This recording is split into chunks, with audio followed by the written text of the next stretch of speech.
Hello and welcome to my shifting part 2. तर आज आम्हाला करायचं होतं किचन आयटम्सचं पॅकिंग. थँकफुली आम्ही अजून नवीन असल्यामुळे आणि दोघेच असल्यामुळे आमचं खूप जास्त सामान नाही आहे. त्यामुळे पॅकिंग करताना आम्हाला एवढं टफ नव्हतं वाटत. सो आम्ही ठरलं होतं की किचनचं सगळं सामान बॉक्समध्ये पॅक करायचं. सो आम्हाला न्यायला वगैरे इझी पडेल. तर मी जे सामान सध्या लागणार नव्हतं ते बाजूला काढायला सुरुवात केली. बघणाऱ्यांना वाटत असेल की काय गरज तर शिफ्ट करायचं आहे. पण आमच्यासाठी हा बिग मूव्ह आहे. कारण बेसमेंटमध्ये राहून काय-काय फेस करावं लागतं याचा एक्सपिरियन्स आम्हाला आला आहे.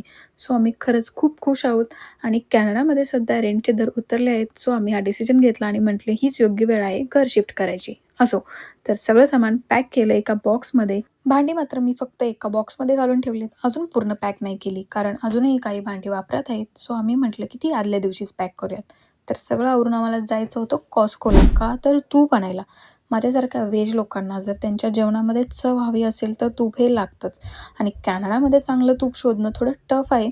पण Costcoमध्ये चांगलं मिळतं असं आम्ही आमच्या फ्रेंड्सकडून ऐकलं होतं. सो म्हटलं तिकडे जाऊन एकदा घेऊन येऊयात. सो आम्ही आलो, तूप घेतलं आणि घरी यायला निघालो. येताना घेतला पिझ्झा आणि आम्ही तो खाल्ला घरी येऊन. तर असा होता माझा आजचा दिवस. व्हिडिओ आवडला असेल तर लाईक आणि फॉलो करायला विसरू नका. And thank you so much for watching my video. भेटूयात नेक्स्ट व्हिडिओमध्ये. तोपर्यंत बाय.